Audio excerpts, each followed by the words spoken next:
हाय मित्रांनो, माझ्या नवीन व्हिडिओमध्ये तुमचं स्वागत आहे। आज मी तुमच्यासाठी एक नवीन रेसिपी घेऊन आली आहे, गव्हाच्या पिठाचे गुलगुले। गव्हाच्या पिठाचे गुलगुले मी कसे बनवणार आहे, तुम्ही माझा व्हिडिओ पूर्ण बघा। माझ्या चॅनलला नवीन असाल तर प्लीज लाईक, शेअर आणि सबस्क्राईब करायला विसरू नका। तर मी त्या गुलगुल्यामध्ये काय काय सामग्री टाकणार आहे, तर माझा व्हिडिओ स्किप करू नका। चला मी तुम्हाला दाखवते।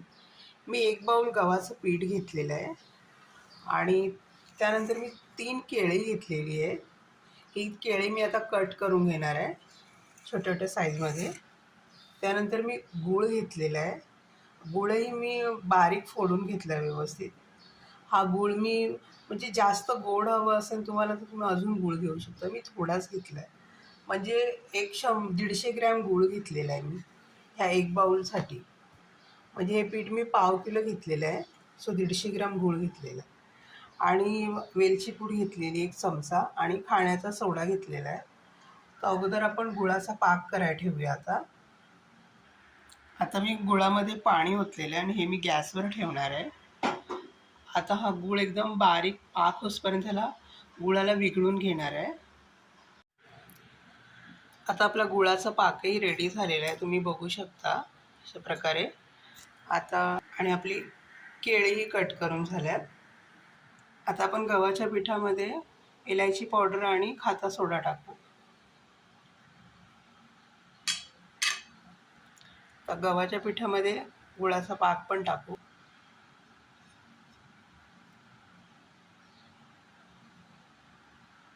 गरम आहे त्यामुळे हा चमच्याने हलवायचा। आता मी याच्यामध्ये केळी पण टाकणार आहे। आता मी याच्यामध्ये केळी टाकली आहे। आता मी छानपैकी गरम आहे, हे छानपैकी एकजीव करून जाडसरमध्ये जसं गुलगुल्याचं पीठ मळतो ना त्या प्रकारे ह्याला मळून घ्यायचं आहे। आणि केळी नरम असतात, ती हाताने पण मॅश केली जातात। आता मी ह्याला मळून घेणार आहे छानपैकी जाडसरमध्ये जरा। आता आपलं गव्हाचं पीठ हे मळून झालं आहे, तुम्ही बघू शकता। गुळाच्या पाकामध्ये अशा प्रकारे मळायचं जाडसरमध्ये। तर मी तुम्हाला पुढची कृती सांगणार आहे। तर मी तेल गरम करायला ठेवलं आहे। आता ह्या तेल एकदम गरम झालं छानपैकी का मग हे गव्हाच्या पिठाचे गुलगुले बनवायचे।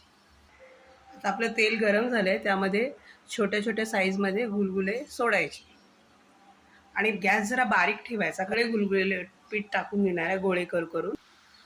आता आपले गुलगुले दोन्ही साईडनी भाजत आले। तुम्ही माझ्या चॅनलवर नवीन असाल तर प्लीज लाईक करा, शेअर करा, सबस्क्राईब करा। आता मी हे प्लेटमध्ये काढून घेणार आहे।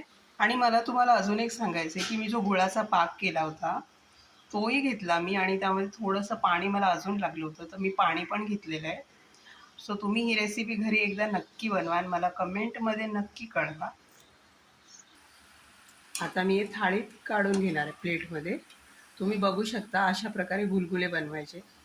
एकदम छान फुगलेत आपले गुलगुले। आता मी काढून घेते। आता मी असे सगळे गुलगुले बनवून घेणार आहे। आता आपले गुलगुले खाण्यासाठी रेडी झालेले तुम्ही बघू शकता। व्हिडिओ आवडला तर प्लीज लाईक करा, शेअर करा, सबस्क्राईब करा मित्रांनो। कमेंटमध्ये मला नक्की कळवा आणि हे गुलगुले तुम्ही नक्की एकदा घरी बनवा। धन्यवाद।